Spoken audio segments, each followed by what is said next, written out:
Hi, scrapbook friends. It's Nicole, and I'm here with our very last Savvy Scrapbookers collaboration for 2023.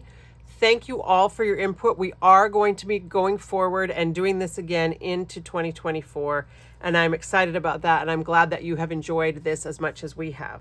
So this month we are using the Nordic Winter collection. We did get the new Adventure Parks collection in the end of November into December, but for reasons we were not able to do that one this month. We're going to probably be doing that one in January. You guys know I will be picking that when we decide. So instead we're going to be using Nordic Winter, the papers and the embellishments. So as always, if you purchase the one paper pack, one embellishment pack, watch my video, Debbie's video, Donna's video, you'll be able to complete 6 pages, 3 double page layouts without having to have any duplication of products. So for my layout today, we're going to be using this brown stripe paper. The back is little evergreens. We're going to be using the green. They're like little plus signs. And the back is the Nordic emblems. And if you really love this one, you could mix up how we do some of these things if you wanted to. That would work.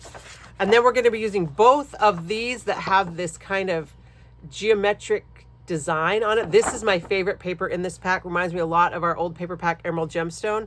The back is this little kind of triangle shape. And then you can kind of see what my embellishments are right here that we're going to be using when we get to that point. All right, so rather than, even though I ended up with 2 pieces the same, I really love this green paper, but it was too much to use by itself. So rather than using my 2 same pages, we're going to start building our base pages by doing a little bit of welding. And then we're also going to be cutting up the one of these pieces of this gemstone paper to get these stripes and then this stripe at the bottom. So that part's a little bit, it's not tricky, but the measurements are a little bit hard to quantify because it's not necessarily a measurement. So I want you to take one of these papers with the emerald gemstone design. And if you're trying to duplicate this in a different design, then you could maybe skip this first part. But what I want to do is to get some stripes that are just this, this stripe that goes along this line. And so what I found is to just trim off this first little section, which is kind of, 7/8, not even 7/8, 5/8 of an inch. You can't really figure it out. So I'm going to zoom back down, or zoom down, not back down. I'm going to zoom down and we're going to talk about the sightlines guide. So these live up here in the ends, both ends of your CM trimmer. We're just going to slide this out, the sight lines, and I want to line it up with this white line on this gemstone paper. All right, so you see that, how it lines right up with that white line. And we do have one on the other end as well, and I like to always, kind of confirm that my paper's straight, make sure that it's lined up, I'm right there on that line. And then I'll zoom back out. I didn't zoom far enough, sorry. All right, so then I'm just going to cut along that line and get this first little section off. And it's, I don't know how thick it is. If you were going to do this with a different paper, I would say cut off maybe a 1/2 inch. And then we're going to cut 4 strips that are 3/4 inch long, and that seems to be pretty much exactly where the line is. Once we get this first piece off, which is not 3/4 inch, when I do put it on the 3/4 inch line right here, it lines up pretty well with this next line. So rather than just being super fiddly, I just cut 4 pieces at 3/4 inch, and it cut me right along that line. So keep the one that's kind of skinnier off to the side so you don't get it mixed up. But so there I'm right at the 3/4 inch line. And I've told you this before, but whenever I'm cutting using the CM trimmer, okay, now I went to an inch, I don't want an inch. Whenever I'm cutting using this CM trimmer, I like to cut anything less than 1 3/4 inches. I like to measure on this side so that the bulk of my paper can be here. If the piece I'm cutting is 2 inches or bigger, I have to measure that way. But I just feel like this gets me straighter cuts than if I were to you can, of course, measure 3/4 of an inch this way and cut that way. But then all your paper is off here to the side, and all you've got to keep it straight is that. And to me, I find it easier to use this raised piece to keep my paper straight. Okay, so while we've got this here in the trimmer, I want you to turn it over, and the other end you can see also has another little section that's not a full square. So we're going to cut that off same way using the sight lines. And just cut that piece off because we're going to use those 2 pieces for our welding. Okay, and then I'm going to set this aside for right now. The next thing I'm going to do is take the other piece that looks like this, but we're going to be using the back of it, which is this little diamond pattern. We're going to use the back of that, and then we're going to be using the stripe. Okay, if you wanted to, you could stack these and cut them at the same time. I'm always a little scared to stack and cut though, so I'm not going to. But I want you to cut them at 4.5 inches. All right, we're going to cut at 4.5 inches, both of them.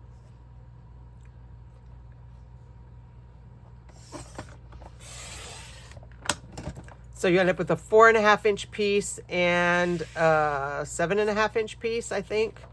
Let's see, I'll measure that. I should be able to do that math in my head. Sorry, all my math teachers, I should have done that math in my head. And then we're going to do this next one the same way, 4.5 and 7.5. And the nice thing about this now is that when we go to do our welding, this is the line that I have cut. But when I weld these together, I'm going to cut, I want to weld using these. Actually, I don't want to weld using that one. Ignore what I just said. We're going to weld this way with the stripe on the outside, and then like this. I don't know why. I guess these two, it's the outside edge. Anyway, I don't know. We're going to weld like this with the 4.5 inch brown stripe on the outside, and then the 7.5 inch with the beige triangles. So I'm going to flip that over. There are lots of different ways that you can weld. This is the way that works the best for me. I just find it the easiest, and that's to take my 2 papers and butt them up against each other, and then take my regular tape runner and run over the seam, not a solid strip. You don't need a solid strip, but every couple inches, just put a little 1/4 inch of that adhesive, and that sticks these 2 pieces together. And then I'm going to take that edge piece that's not the full shape of this geometric, and just cover up all that sticky. So now this is not sticky on the back, so we can work with it. So that's going to be the left-hand side of our page. And then we're going to do the same thing here with this one. Again, we butt it up right against each other, and this way there's no chance for it to slide. When I first learned to weld, I was taught to do it, to put my adhesive on this welding strip, you know, to tape it all on here and then stick it together.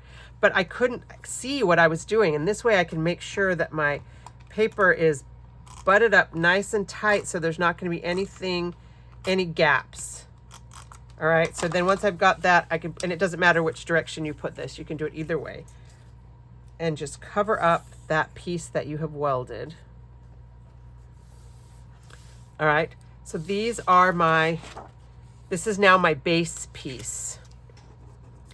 So we're going to take these 4 1-inch or 3/4 inch strips that we have cut, and I'm going to do 1 page at a time just because it's easier. If you have a grid, if you have the CM 13-inch cutting mat, if you have even a ruler, something to help you align this. So I can even show you right here with the 0 centering ruler. Oh, mine's upside down. I don't know if you can see it, but you know, anything you want just to kind of help you get it straight. I do love to be on a grid because then I can see both sides. So I think I will do that instead. And I can put a link to this this is a 24 by 36 inch self-healing mat that I use on my work table. So I'm close to running out of tape. Oh, yep, there it is. End of the line for this tape runner. All right, I have another one. Yay, a backup tape runner. Okay, so I'm just gonna adhere some tape on the back of this 3/4 inch strip, and I want to put it a 1/2 inch from the top. All right, so I'm leaving a 1/2 inch gap and then lining it up right there. And then I'm going to do the next piece. And I'm going to put, it's easier for me to do it over here to see. I'm going to put this one 1.5 inches from the top. So there's going to be, I don't know, 1/4 inch-ish space between the two. But again, I'm using my grid so I can just see by using the lines that, you know, this is a 1/2 inch from the top and this is 1.5 inches. All right, so I've got those two. And then I'm going to take this piece and do the same thing so that my strips coordinate all the way across. So just a little bit of adhesive on here, line it up with a grid. And you know what? You don't have to line it up with a grid. If you don't care, you just want to put 2 strips, just make sure that they're lined up with each other so that when you're facing pages or next to each other in an album, it's going to look good. But I'm using a grid just to be precise. So there's my 1/2 inch down.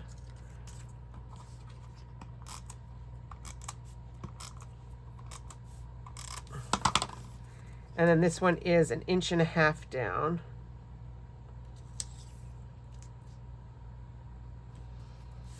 All right, and already I really like this. And if you don't maybe love this geometric paper, you might not want to do the next step, but I love this geometric paper so much. I wanted more of it. You know, I ended up with both pieces of it when we divided up the papers, and we hadn't really planned to do it that way. But I loved this one, and when nobody else picked the second one, I was like, well, I'll take it. And I almost used it as the background for my whole paper, but it's too much. It's just too much, but I really like it.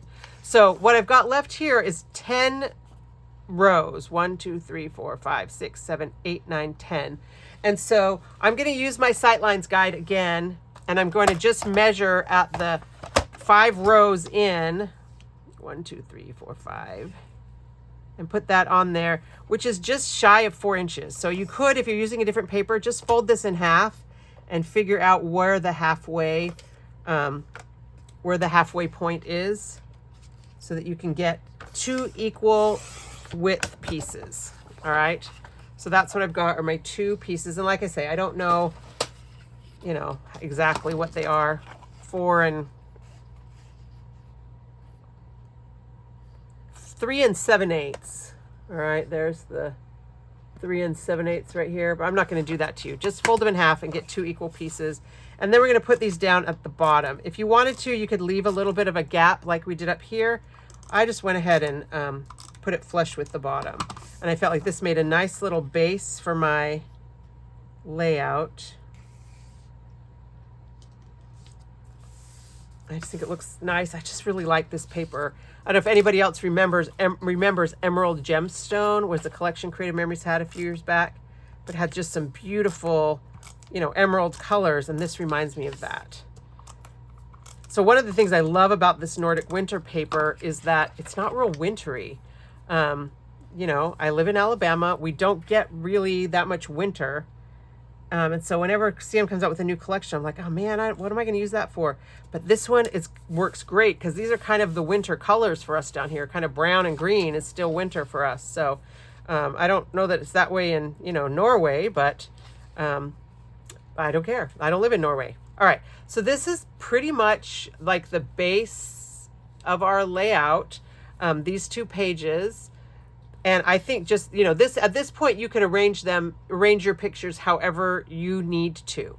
But what I'm going to do is I'm going to take my 4th piece of paper, which has these little green stars on it. It's this on the back. This is very Nordic-y, wintry, Christmassy, not at all what I need.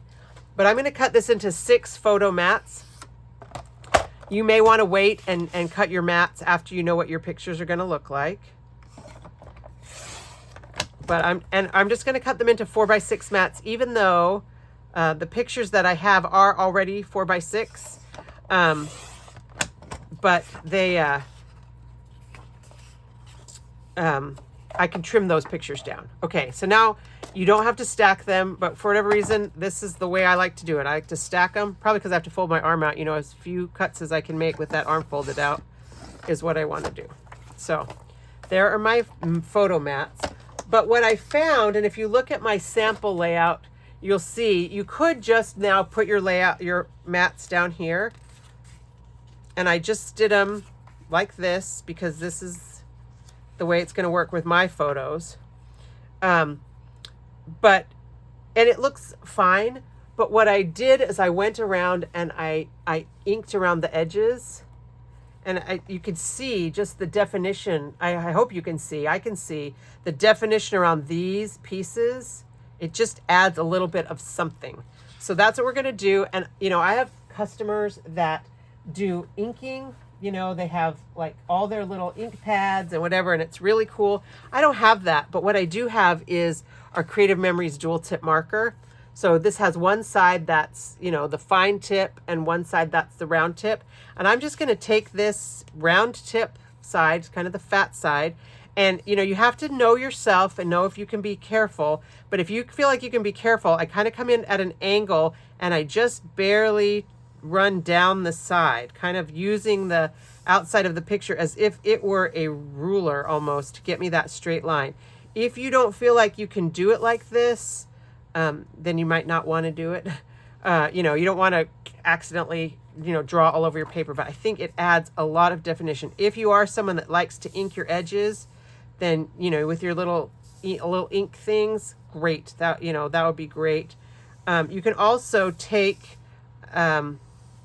like lift your paper up and just kind of draw a line along it like this, you know, using the edge of your pen sideways. But to me, that takes a lot longer than just inking around the edges. Or if you really wanted to, you could just cut some brown cardstock and make just a skinny, like 1/8 or 1/16 of an inch mat behind these. But that's a lot of work. It adds a layer of bulk to your layout, and I don't want to make you do that.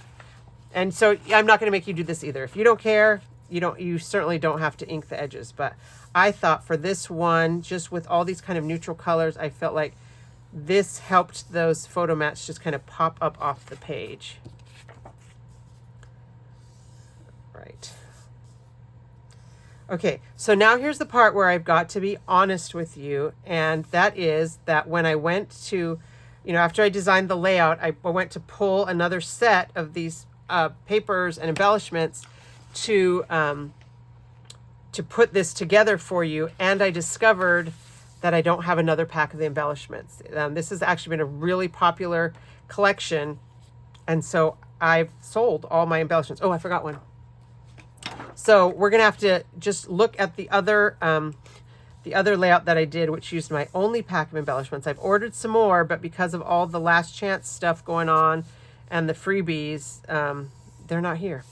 So rather than be late with my video, you're gonna have to see the real me, which is the one that didn't remember to order all the stuff I was gonna need. So I chose to do my photo mats like this because that's the way it matched what my photos that I have to go on here. And I wanted to kind of, you know, to break the line here. I wanted it to go over. You could absolutely do it, you know, if you had more like pictures like this, maybe you got two horizontals or two verticals, one horizontal, or you could do it this way, you know, with your horizontals down here. You could have had squares. So these mats are going to be what work for your photos. There's lots of ways that you can arrange photos, you know, to fit your own needs for your layout. Okay, so don't feel like you have to follow my my photo layout too. Use the thing that works best for your photos. But then what we're going to do is when we put the embellishments on, so the embellishments that I have, and I put these together with repo tape so I can show you, and I'm just gonna do it on here. I'm not gonna take the time to stick this down, but I'll just show you kind of how I did it. I loved this little ring wreath.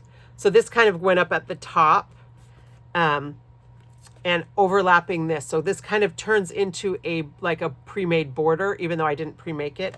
And then I took the little house, and I love the house because it doesn't look like a snowy winter house. So one of the things that's fun about these embellishments is that they have a lot of texture.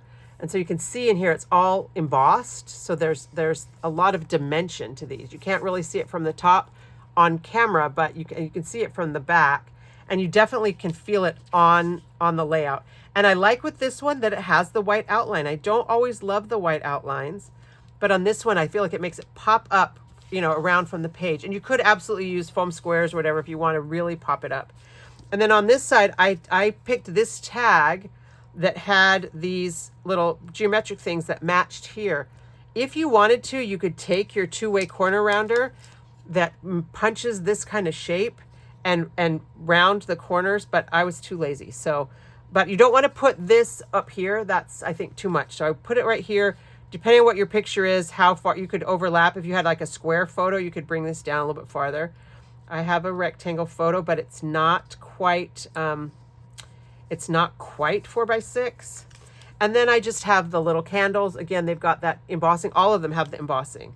So I did the candles, and then these little citrus slices. I don't know. I liked these. I don't know like what they're supposed to be. Actually, I guess now that I've pulled them up to show you, I can stick them down with regular adhesive. I just put them on with Repo the first time so I could pluck them up and show you. I love this with the little cinnamon sticks. I want to have a little bit of wassail. All right, and I'll go ahead and stick this guy down. So we're just trying to stick with that kind of rule of 3 that, you know, we've learned about before. Make kind of this triangle shape with your embellishments. Oh, that one looks like it's stuck down with the real stuff. Okay, let me grab my pictures. So like I say, I live in Alabama, but we had snow. So these are pictures of my nephew who was living with us. And so he had some fun times with his friends building a snowman. It's a big deal when it snows here. So I have this picture of him making a snow angel. That's going to go right here. And then I have this one with his friends. They built a snowman. This one of him, well, I don't know, I might do that one. I've got a couple. This is kind of the same. I think I'll use that one. This one is him on the walkway outside our house. And then we made snow cream. I put a bowl outside so it could catch good clean snow. So that's going to go right here. And then this one right here, like I say, it was 4 by 5.3. But because my photo mats are 4x6, I do need to trim my photos down just as hair to make them fit. And this one is a digital camera photo, so you can see it's not 4x6. That's a 4x6, and that's a 4 by 5.3. So this one I'm not going to trim anything off the sides, but I am going to trim just a smidge off the top. Well, actually kind of a lot off the top so that it fits in here like a mat. And then this one I'm going to cut. I need to cut like a 1/2 inch or so. With this trimmer, I just like to eyeball when I'm cutting. I feel like this is almost a 1/2 inch. So when I cut, and I don't know how to show this to you. Let's see if I can figure out a way to show it to you. When I cut and I put it in my trimmer, I just kind of line it up with the edge right here. And I figure that's about a 1/2 inch.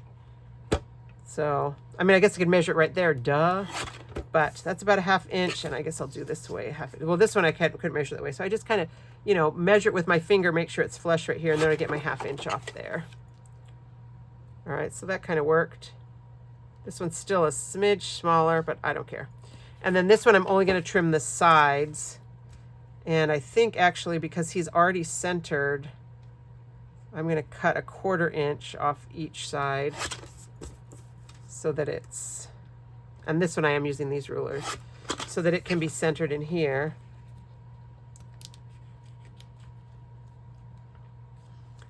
And then same with this one. Oh, this one's hard because I don't want to cut too far into his head. I think I'll go that way. He's wearing shorts, because is that like a teenage boy rule? I will not show myself to feel cold.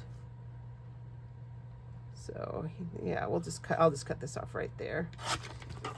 And then this one, oh, that's hard. I'm gonna have to cut a little bit, like a 1/4 inch right there. And then the rest right here. I don't want to cut off our snow cream. And then this one, I'm just gonna cut a 1/4 inch off the sides.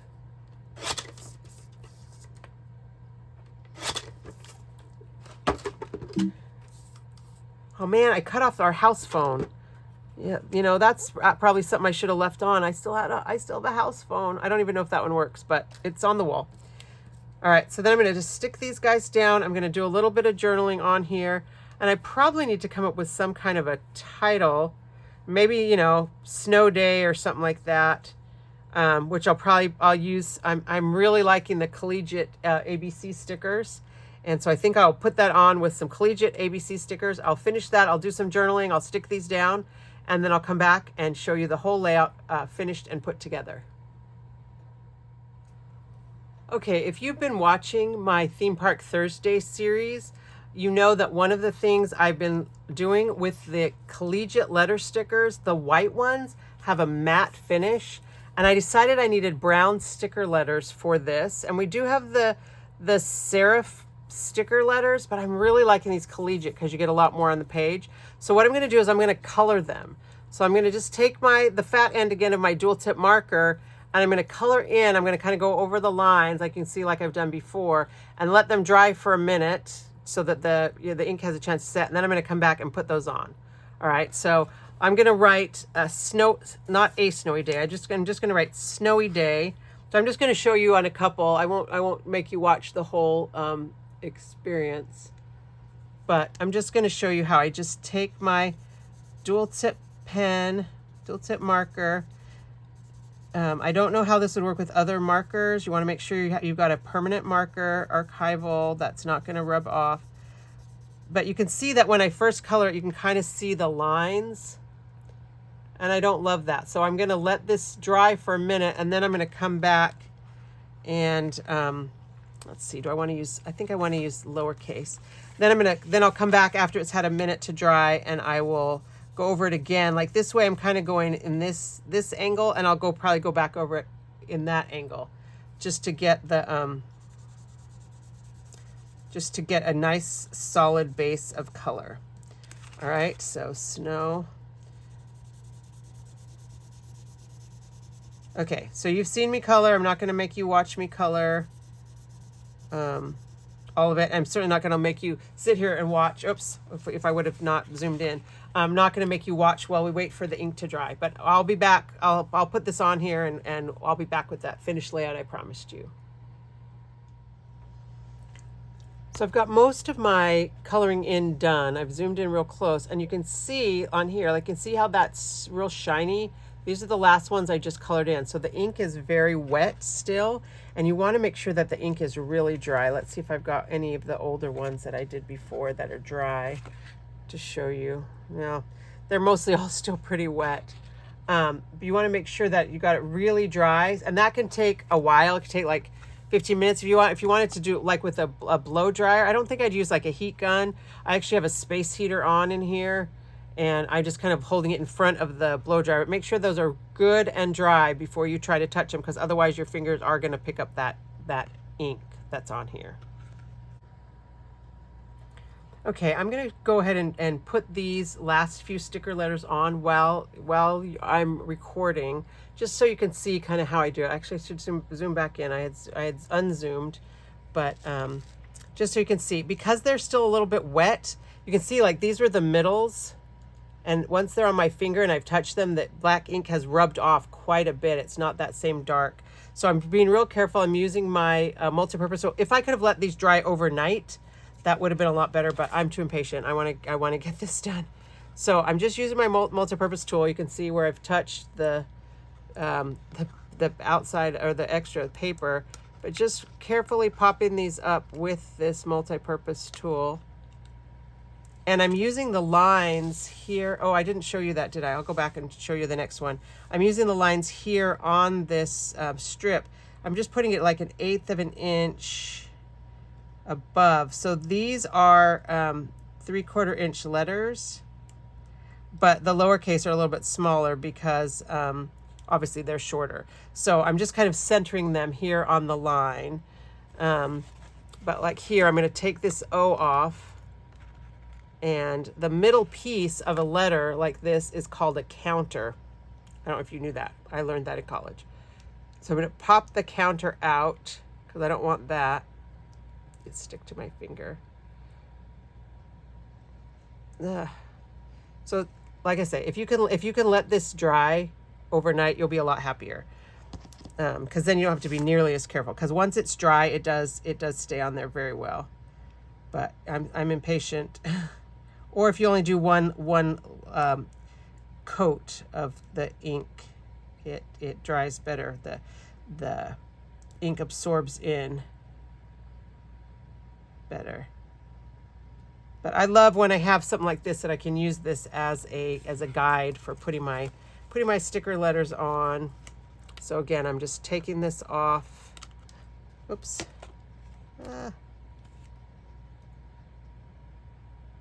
Using the multi-purpose tool to help me position it. So even though the ink is still wet, I'm just trying to be super careful. Get my last. You can see that, like right now, that one just flipped over and it didn't leave any dark marks, but it looks like my thumb left one on that R. So you do want to be careful. And there is one spot right here on the B where my finger, like my finger touched it a little bit. Oh, I zoomed in now. It doesn't want to focus. So I'm just going to take my pen and just real carefully just touch that up. Any place that my fingernail might have touched it. And then I'm going to leave this overnight to dry, and by tomorrow it'll be dry and it will stay, and I won't have to worry about it smudging. But so here's that piece that I pulled out, that counter from the O, and if I rub my finger on it, I've just rubbed off a lot of the brown, and now my fingers have brown ink. So be super careful. And like I say, if you want to do this, it only works with the white ones. The other colors and the other styles of sticker letters we have a glossy finish, but for whatever reason, the white ones, they did this with this matte finish. They did it with the matte finish, and it absorbs the ink really nicely. So here's our layout. Let me turn this light off. That makes it better, hopefully, for you to see, even though it's dark for me. I did go ahead and pop the little candles up on some foam squares just to give it some dimension. But there's my Alabama snow day layout. And I think it's fun. I love that this Nordic Winter didn't have to be used only for a Nordic style layout. Alabama is not anywhere close to what you would think of as Nordic, but I think it worked great for kind of our style of winter. I feel like it still has that wintry feel without having to be snow. Like probably ordinarily I would have found something that was like Polar Lights or Snowbound or one of our previous collections that had a lot of snow in it, but my picture has snow in it, so I don't have to have snow on my layout. So what do you think? Do you like this green paper? What do you think about Nordic Winter? Is it one of your favorites, one of your not favorites? Be sure to now hop over and check out Debbie's layout and then Donna's layout. And you'll be able to recreate all of our layouts using, like I said, one paper pack and one embellishment pack from Nordic Winter from Creative Memories. Thank you so much for watching. I will be back tomorrow with the next edition of Theme Park Thursday, and I am going to try and pull together an album flip through for you between now and Christmas, if I can find the time to do it. And then we'll be back again on the second Wednesday of January. With our start of our 2024 Savvy Scrapbookers video series. Thanks so much for watching. I sure appreciate you and all your comments, and especially those of you guys who watch all the way to the end. You're my favorite. All right. Have a great second Wednesday of December or whatever day you're watching this, and happy scrapbooking.